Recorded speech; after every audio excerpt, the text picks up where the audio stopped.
Growing up, I never questioned why everything seemed to revolve around me. I was the youngest in our family, just me and my older brother, Max, who was 2 years older. For as long as I can remember, I was the one showered with attention. If I spilled juice on the carpet, my parents would laugh it off. But if Max did the same, there'd be yelling and scolding. Birthdays were especially stark. I got elaborate gifts while Max often got nothing. Or worse, something that felt like an afterthought. When you're a kid, you don't recognize favoritism for what it is. You just think it's normal. I didn't see how unfair it was until much later, but Max saw it from the start. At first, he just seemed sad, quietly playing with his toys or retreating into his room. But as we got older, that sadness turned into frustration and eventually anger. The cracks in our relationship began forming when I was around 5. I vividly remember one Christmas where I got a huge set of action figures while Max got a single book about math. Even as a kid, I could tell how wrong that was. That night, I sneaked one of my action figures into Max's room, hoping it might make him happy. When he saw it, his face lit up in a way I hadn't seen in years. But then, my parents found out. They accused Max of stealing my toy. He was grounded, and they lectured me about letting Max manipulate me. I cried, trying to explain that I gave it to him, but they wouldn't listen. That was the first time I realized there were rules in our family, rules that always seemed to work against Max. As the years went on, the divide between Max and my parents grew deeper. I tried to bridge the gap in the only ways I knew how. I'd share my snacks, give him some of my allowance, or let him borrow my toys. But every time I tried, it backfired. My parents saw it as Max taking advantage of me and punished him even more. It wasn't just my parents who started resenting Max. He began resenting me too. I didn't understand it at the time. I thought I was helping, but in his eyes, I was the symbol of everything he didn't have. By the time he was 13, he stopped trying to hide his frustration. Our house became a battleground, with Max constantly clashing with our parents. Why do you only care about him? Max would yell, his voice shaking with anger. My mom's response was always the same. Stop being ungrateful. Maybe if you focused on improving yourself instead of complaining, we'd have something to be proud of. Looking back, those words were like gasoline on a fire. Max felt unseen, unloved, and no matter how much he fought to change things, it only seemed to make everything worse. I remember sitting in my room during their arguments, hugging my knees and wishing I could make it all stop. I wanted to help Max, but I didn't know how. By the time Max was 16, he'd had enough. He started working odd jobs, mowing lawns, bagging groceries, anything to earn his own money. At first, I thought it was just him being independent, but now I see it for what it was, an escape plan. Max was saving up to leave. One night, I overheard him talking to a friend on the phone. "I just need to hold on until I'm 17, he said. "Once I've got enough saved, I'm out of here." Those words hit me like a punch to the gut. Max wasn't just angry. He was done. He was planning to leave our family for good. The night he left. Max turned 17 a few months later. A week after his birthday, he packed his things and slipped out of the house in the middle of the night. There was no goodbye, no note, just an empty room where my brother used to be. When I found out the next morning, I was devastated. I begged my parents to call him, to bring him back, but they didn't seem to care. "He made his choice," my dad said, barely looking up from his coffee. "If he doesn't want to be part of this family, that's on him." I couldn't accept that. Max was my brother. I needed to make things right. I found out his address through a mutual friend and started visiting him after school. But no matter how hard I tried, Max wouldn't let me in. Sometimes he wouldn't even answer the door. Other times he'd tell me he was too busy or that he didn't want to see me. "Why do you even care?" he asked me once, his voice tired and distant. "You're part of the problem, whether you see it or not." Those words stung, but I didn't blame him. Max had every reason to push me away. I was a constant reminder of the favoritism he'd endured, the proof of everything he didn't have. Still, I didn't stop trying. I kept showing up, hoping he'd see that I cared, even if he couldn't believe it at the time. What I didn't realize then was that Max wasn't shutting me out because he hated me. He was trying to protect me. He'd seen how quickly our parents turn on someone, and I think he was afraid they'd start treating me the way they treated him. In the end, Max's distance wasn't just about anger. It was about shielding me from the pain he'd carried for so long. After Max left, the house felt emptier, colder. It wasn't just his absence, it was the silence that followed. My parents didn't talk about him, except to make dismissive remarks whenever his name came up. If he doesn't want to be here, that's his problem, my dad would say. I couldn't wrap my head around how they could be so indifferent. Max wasn't just gone physically. It was like they erased him from our family altogether. But I couldn't let that happen. He was my brother, and I wasn't going to give up on him, even if he wanted me to. I started visiting Max regularly, showing up at his tiny apartment after school. The first time I knocked, he opened the door just enough to see who it was. When he saw me, he sighed and muttered, "What do you want, Nate?" "I just wanted to check on you," I said, trying to sound casual, though my heart was pounding. He stared at me for a moment, then shook his head. "You shouldn't be here." Before I could respond, he closed the door. I stood there for a few seconds, unsure of what to do, before finally turning around and walking away. But I didn't stop. I went back the next week, then the week after that. Sometimes he'd let me in for a few minutes, but our conversations were short and strained. Other times he wouldn't answer the door at all.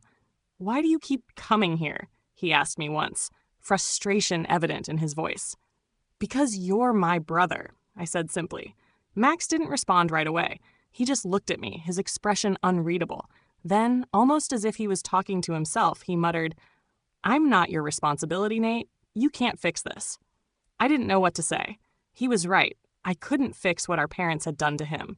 But that didn't mean I was going to stop trying. The turning point. A few months after Max left, our family's finances took a hit. My dad had gambled away a significant amount of money, leaving us scrambling to cover debts. It was the first time I'd seen my parents genuinely panicked, and their desperation quickly turned to Max. They started calling him, demanding that he help. "After everything we've done for you, this is how you repay us?" My mom yelled over the phone one evening. I overheard the conversation from the hallway, my stomach twisting as I listened. When Max refused, things got ugly fast. My mom began telling anyone who would listen that Max was heartless and selfish, abandoning his family in a time of need. She conveniently left out the years of neglect and mistreatment that drove him away in the first place. I wanted to believe Max would ignore them, block their calls, and move on. But deep down, I knew better. No matter how much he'd been hurt, a part of him still hoped for their approval. Even if he didn't show it, I could feel it in the way he carried himself, the way he hesitated when I brought them up during our rare conversations. The harassment escalated. My mom sent guilt-tripping texts, filled with accusations and manipulation. My dad left angry voicemails demanding that Max man up and help the family. I tried to intervene, pleading with them to stop. "You're just pushing him further away," I told them, but they wouldn't listen. To them, Max was the problem, not the years of neglect, not the favoritism, just Max. The day everything changed. One afternoon, I decided to visit Max again. It had been weeks since I'd last seen him, and something told me I needed to check on him. As I approached his apartment building, I noticed something was off. Police cars and an ambulance were parked outside. My heart dropped. I ran up the stairs, hoping it was nothing. Just a mistake, a coincidence. But when I reached his door, the reality hit me. Max was gone. I collapsed to the floor, my mind racing as I tried to make sense of what was happening. A police officer handed me a note they'd found. It was from Max. The first part was addressed to our parents. He wrote about years of feeling unloved and overlooked. He described how their words and actions had broken him in ways they couldn't comprehend. But then he wrote about me. "I didn't hate you," he wrote. "I just tried to keep you away so they wouldn't hate you too. I don't know where their hatred for me came from, but I never blamed you. Please don't blame yourself." Those words shattered me. All the times he'd pushed me away, I thought he was angry with me. But now I understood. He was trying to protect me. In the days after Max's death, I felt like I was living in a nightmare. His apartment was quiet, yet every corner held reminders of him. His sneakers by the door, books scattered on his desk, even a to-do list on the fridge with mundane tasks like buy milk and call landlord. It was like he had left the world in the middle of a sentence, his story unfinished. But the hardest part was reading his note over and over again. He didn't hate me. He had been trying to protect me from the same pain that consumed him. That realization was both comforting and crushing. I had spent so long wondering why he shut me out, and now I knew. It wasn't about me at all. It was about keeping me safe. I hoped sharing the note with my parents would make them realize what they had done. Maybe, just maybe, it would crack through their denial and make them see how their actions had driven Max to this point. But when I handed it to them, their response was as cold as ever. "This isn't our fault," my mom said, wiping at her eyes like they were an inconvenience. "He made his choices." "He was weak," my dad added, shaking his head. "Life is hard for everyone, but he gave up." Their words hit me like a slap. Even now, with the undeniable evidence of their neglect in front of them, they refuse to take any responsibility. Max's pain, his struggles, his ultimate decision, they dismissed it all as his personal failure. It felt like losing him all over again, knowing they would never truly acknowledge his worth or their role in his suffering. Breaking away. I couldn't stay in that house any longer. Every moment there was suffocating, a constant reminder of their indifference. Within a month, I packed my things and moved into a small apartment using some of the money Max had left me. I didn't want to touch it. It felt wrong, like I was benefiting from his absence. But I knew he would have wanted me to use it to escape. I also started therapy. At first, I didn't know what to say. How do you even begin to unpack something like this? But my therapist was patient, guiding me through my grief and guilt. I had spent so much time blaming myself, replaying every moment I could have done something differently, but she helped me see the truth. Max's pain was too big for any one person to fix, and I had done the best I could with the tools I had. One day, while going through Max's belongings, I found a notebook tucked away in a box. Inside were sketches, plans, and dreams for his future. He had ideas for expanding his small business, notes about places he wanted to travel, and even rough designs for a house he hoped to build one day. Seeing those dreams written down broke my heart all over again, but it also gave me a sense of purpose. Max had so much he wanted to do, and though he wasn't here to make those dreams a reality, I decided I would honor his memory by carrying them forward. Turning pain into purpose. With some of the money Max had left behind, I started a small fund in his name. At first, it was just to provide free counseling sessions for people in our community who couldn't afford them. I wanted to make sure no one else felt as alone as Max had. It wasn't much, just a few sessions here and there, but it was a start. As I began sharing Max's story with others, something incredible happened. People reached out, not just to offer condolences, but to share their own experiences. Some had struggled with mental health, others had grown up in toxic family environments. Hearing their stories was bittersweet. On one hand, it was heartbreaking to know how many people carried pain similar to Max's. On the other, it gave me hope that his story could make a difference. I reached out to Max's friends, the ones who had been closest to him. They told me stories about him I had never heard before, how he stayed late to help a coworker finish a project, or how he once spent his entire paycheck helping a friend cover rent. He had carried so much pain, but he had also made an impact on the people around him.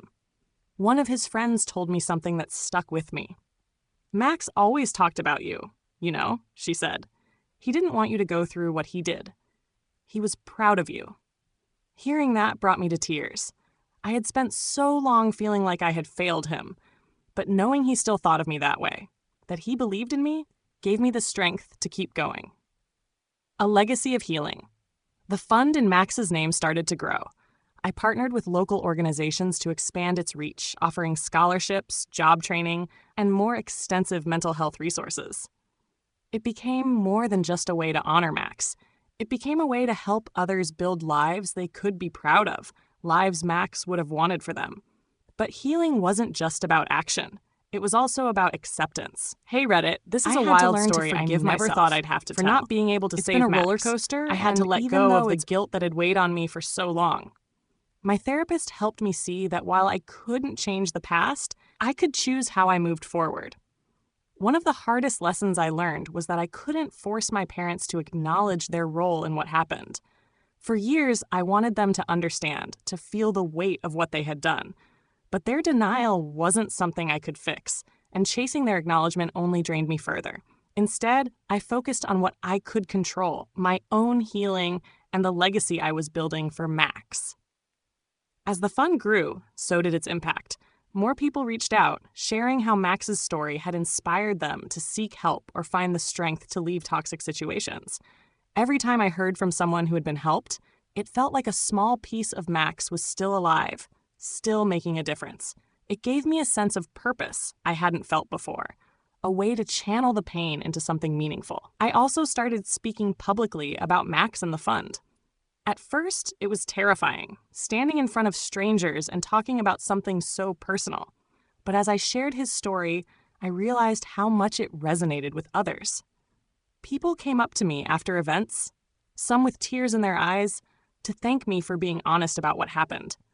They shared their own experiences with grief, family struggles, or mental health challenges. It was a reminder that we were all carrying something, and sometimes sharing that burden made it just a little lighter. Confronting the past. Even as I found my footing, the shadow of my parents lingered. They continued to deny their role in what had happened, painting Max as the problem and refusing to acknowledge the ways they had failed him. For years, I held on to the hope that they would change, that they would one day see the truth and take responsibility. But that hope began to fade as I realized how deeply entrenched their denial was. Every time I visited them, the same narrative played out. My mom would talk about how Max chose to leave and gave up on the family. My dad would dismiss the fund, saying it was a waste of time. It hurt, but I started to see their words for what they were, a defense mechanism. Admitting the truth would mean facing their own guilt, and they weren't ready for that. Maybe they never would be. I decided to stop chasing their acknowledgement. Instead, I limited contact, focusing on the people and things that truly mattered. My friends, the fund, and my own healing became my priorities. It wasn't an easy decision, but it was necessary. I couldn't keep reopening old wounds by seeking validation from people who couldn't give it. Letting go of my parents' approval was just one step in a long process of rebuilding. For years, my life had revolved around grief and guilt, but I knew Max wouldn't want me to live like that. He had always wanted more for me, more happiness, more peace, more freedom. Slowly, I started to find those things. I leaned on my friends, who became a second family to me. They reminded me that it was okay to laugh, to celebrate, to find joy in the small moments. I picked up old hobbies, like drawing, which became a way to process my emotions. I even started exploring new interests, like hiking and photography, which gave me a fresh perspective on the world. Therapy continued to be a lifeline. My therapist helped me navigate the complexities of grief, teaching me that it wasn't something to get over, but something to carry with me in a way that didn't overwhelm me. She reminded me that healing wasn't about forgetting Max. It was about honoring him, while also allowing myself to move forward. Expanding Max's legacy. As the fund grew, so did my vision for it. It started as a way to provide counseling sessions, but it quickly became clear that there was so much more that needed to be done. Mental health resources were just one piece of the puzzle. People like Max also needed practical support, education, job training, safe spaces to rebuild their lives. Using some of the money Max had left, I partnered with local organizations to create scholarships for young people trying to escape toxic environments. We launched job training programs, mentorship opportunities, and even emergency housing for those in crisis. Each new initiative felt like another step toward honoring Max's dreams and giving others the opportunities he never had. One day, while sorting through some of Max's belongings, I found a small sketch he'd made of a community center. It wasn't anything fancy, just a rough outline with notes about what he wanted, a place where people could feel safe, get help, and connect with others. Seeing that drawing sparked an idea. What if the fund could create a space like that, a physical representation of Max's legacy? A new beginning. It took months of planning, fundraising, and collaboration, but eventually, the dream became a reality. We opened a small community center named after Max, a place where people could access mental health services, job training, and support groups. Walking through the doors on opening day, I felt a mix of emotions: pride, sadness, and hope. It wasn't the life Max had envisioned for himself, but it was a way to ensure his story would continue to make a difference. The center quickly became a hub for the community. People came not just for the services, but for the sense of belonging it offered. Volunteers shared stories of how Max's fund had helped them, and some even started mentoring others who were struggling. It was a ripple effect of kindness and support, something I knew Max would have loved, carrying him forward. Years later, I still think about Max every day. The grief is quieter now, less overwhelming, but it's always there, a reminder of what I've lost and what I've gained. Max's story didn't end with his death. It lives on in the fund, the community center, and the countless lives he's touched. I've learned to celebrate the small victories. Finishing a project, making someone laugh, or simply waking up and feeling okay. These moments are reminders that life, even with its pain, is worth living. Max's words in his note, "I never blamed you. Please don't blame yourself," have become a mantra that guides me through the hardest days. I no longer seek validation from my parents. Their denial is their burden, not mine. Instead, I focus on the people who see the truth, who honor Max's memory in ways that matter. I focus on myself, on building a life that Max would be proud of, a life filled with purpose, compassion, and hope.